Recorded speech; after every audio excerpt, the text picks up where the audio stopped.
स्वस्थ इंसान को इतना मारा जाए कि उसकी मौत हो जाए, ये एक मानवता के लिए कलंक है। मॉब लिंचिंग की कानून हमारा राज्य में नहीं बन जाती है तब तक हम इसको मुद्दा बनाएं।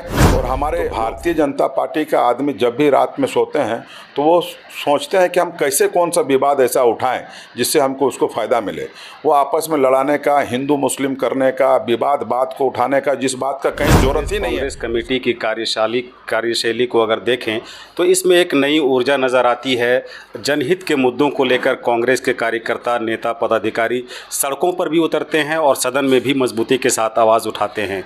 आज हम बात करेंगे झारखंड प्रदेश अल्पसंख्यक विभाग के प्रदेश अध्यक्ष मंजूर अंसारी से, और आगे की रणनीति क्या होगी और बहुत सारे मुद्दे हैं, इन पर हम इनकी राय जानेंगे। मंजूर साहब, आपका लाइव 11 न्यूज़ में स्वागत है। बहुत बहुत धन्यवाद आपका। मेरा आपसे पहला ये सवाल होगा कि 2024 में जिस तरह राज्य की जनता ने आपको मैंडेट दिया, आपके इत्तेहाद पर, बिलखुसूस कांग्रेस पर जिस तरह भरोसा जताया और आपको सत्ता सौंपी है, और कहीं ना कहीं आप लोग जो है जनहित के मुद्दों पर जो है मुखर भी नज़र आते हैं। क्या कुछ रणनीति है अगले जो है 4-4.5 सालों को लेकर? निश्चित तौर पर पहले हमारे जो संगठन में जो नया एक सशक्तिकरण चल रहा है, एक मजबूती के लिए हमारी जो अल्पसंख्यक विभाग के तरफ से जो राष्ट्रीय हमारे प्रभारी महोदय यहाँ आ रहे हैं, जिनल एन गाला जी, कल उनकी तैयारी हम लोग सारा परिपूर्ण कर लिए हैं। एक ऐतिहासिक स्वागत के लिए हम लोग तैयार हैं। जिनल गाला एन महोदया को हम लोग स्वागत करेंगे। हमारे 24 जिले से सभी संगठन के हमारे अध्यक्ष, सभी पदाधिकारी हम लोग कल यहाँ पर जुटेंगे और बिरसा मुंडा एयरपोर्ट में पहली बार उनका आगमन हो रहा है। काफ़ी लोग उत्साहित हैं, काफ़ी लोग खुश हैं और जोशो खरोश के साथ कल हम एक ऐतिहासिक उनका स्वागत करने जा रहे हैं। एक अहम सवाल है, पिछले दिनों बोकारो ज़िला के पेंक में मॉब लिंचिंग की वारदात हुई, आपने वहां दौरा भी किया, लेकिन जो देखने को मिला वहां प्रशासनिक स्तर पर मॉब लिंचिंग की वारदात को एक साधारण हत्या वारदात में परिवर्तन किया गया। आपने उस पर एक्शन लिया, तो फिर जब आपने निर्देश दिया पुलिस प्रशासन को, उसके बाद जो कार्रवाई हुई है, कहाँ कुछ मामला कितना दूर तक आगे बढ़ा है? क्या कुछ आपको लग रहा है कि जो हत्या के शिकार हुए, मॉब लिंचिंग का शिकार हुए, उस परिवार को इंसाफ मिलेगा? मौजूदा जो हमारे केंद्र की 10 साल की सरकार है, अल्पसंख्यक अपने आप को जिंदा रहना ही हम अपने आप को विकास समझ रहे थे, लेकिन हमें लगता है कि जिस तरह का एक माहौल और एक साजिश किया जा रहा है कि हमारे आम लोगों को जिंदा रहना भी एक डर सा लगने लगा है। मॉब लिंचिंग एक हमारे झारखंड में के लिए एक दुखद खबर है। हम उम्मीद करते हैं कि कड़ी से कड़ी कानून बनेगी और ये जो मॉब लिंचिंग है, ये मॉब लिंचिंग को रोका जाएगा।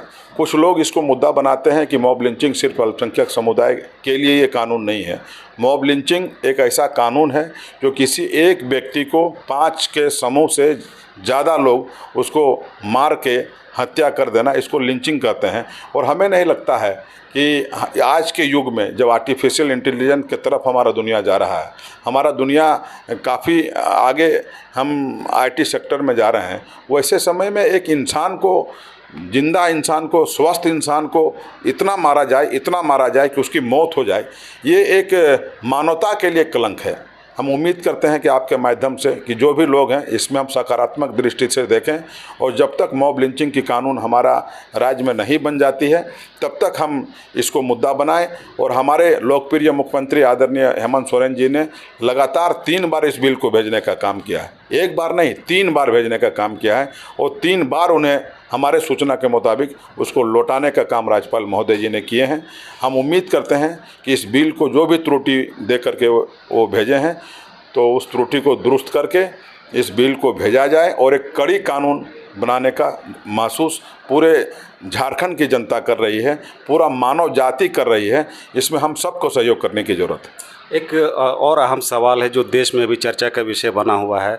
मध्य प्रदेश के एक मंत्री विजय शाह ने जिस तरह सोफिया कर्नल के बारे में विवादित बयान दिया, उसके बाद वहां के मुख्यमंत्री ने, उप मुख्यमंत्री ने सेना के बारे में जिस तरह का विवादित बयान दिया कि प्रधानमंत्री के आगे नतमस्तक है, क्या कुछ कहेंगे इस पर? देखिए, ऐसा है ना कि कुछ मौजूदा हालात में जो राजनीतिक का जो भाषाएं बदली है, राजनीतिक का जो स्ट्रेटजी बदली है, तो भारतीय जनता पार्टी का आदमी जब भी रात में सोते हैं तो वो सोचते हैं कि हम कैसे कौन सा विवाद ऐसा उठाएं जिससे हमको उसको फ़ायदा मिले। वो आपस में लड़ाने का, हिंदू मुस्लिम करने का, विवाद बात को उठाने का, जिस बात का कहीं ज़रूरत ही नहीं है डिस्कशन का, उसका डिस्कस करके इस तरह का विवाद करते करते यहाँ तक हद पार हो गई कि अब एक महिला, और वो भी हमारे कर्नल रैंक की महिला है, और उसके भी अगर हम पीछे देखें तो पूरे उसके खानदान सेना में लोग सहयोग कर रहे हैं, सेवा दे रहे हैं। वैसे महिला पर एक महिला होना एक अलग बात और कर्नल होना, देश के लिए सेवा करना एक अलग बात, और वो दोनों है। और उसके बाद इस तरह का आपत्तिजनक टिप्पणी है, इसमें हम एक आदमी होने के नाते अपने आप को शर्मिंदा महसूस कर रहे हैं कि हम क्या जवाब मांगें। ये क्या हो रहा है हमारे राजनीतिक करने वाले लोगों को कि किस तरह का भाषा का हद हम गिरा दिए हैं। एक आखिरी सवाल का जवाब आपसे लेंगे। कांग्रेस के जो शीर्ष नेता हैं, बिलखुसूस राहुल गांधी की अगर बात करें तो जिसकी जितनी आबादी उसकी उतनी हिस्सेदारी का वो नारा देते हैं, लेकिन कहीं ना कहीं जो है अगर राजनीतिक तौर पर देखें, राजनीतिक परिवेश में देखें तो अल्पसंख्यक विभाग प्रतिनिधित्व के मामले में पीछे नज़र आता है। आपसे इस सवाल का मतलब और जुड़ाव इसलिए है कि आप अल्पसंख्यक विभाग से आते हैं। क्या एक कसक है जो अल्पसंख्यक लोगों में, वो कब पूरी होगी? निश्चित तौर पर ये हमारा इस पर नज़र है और हमारे शीर्ष नेतृत्व से हमारी आंतरिक बातचीत भी चल रही है। कुछ बात ऐसी होती है राजनीतिक में जो हम सार्वजनिक तौर पर नहीं बोल सकते हैं, लेकिन जब हमारे सर्वश्रेष्ठ नेता, हमारे नेता आदरणीय राहुल गांधी जी जब बोलते हैं कि जिसकी जितनी आबादी उसकी उतनी भागीदारी, तो हमारे पूरा सिस्टम, हमारे पूरा संगठन उस ओर अग्रसर है। हम उम्मीद करते हैं कि आपको दिखेगा अब कि जिसकी जितनी आबादी उसकी उतनी भागीदारी की तरफ हम आगे बढ़ेंगे। जी, राज्य के जनता के हितों को लेकर सरकार के आगे की रणनीति क्या होगी? सरकार किस तरह से, किस दिशा में आगे बढ़ रही है? मॉब लिंचिंग का मामला हो या फिर सेना के अस्तित्व का मामला हो, उनके सम्मान का मामला हो, आपने देखा कांग्रेस अल्पसंख्यक विभाग झारखंड प्रदेश के अध्यक्ष मंजूर अंसारी ने खुलकर बातें की और अब जो स्टैंड है, जो मौक़िफ़ है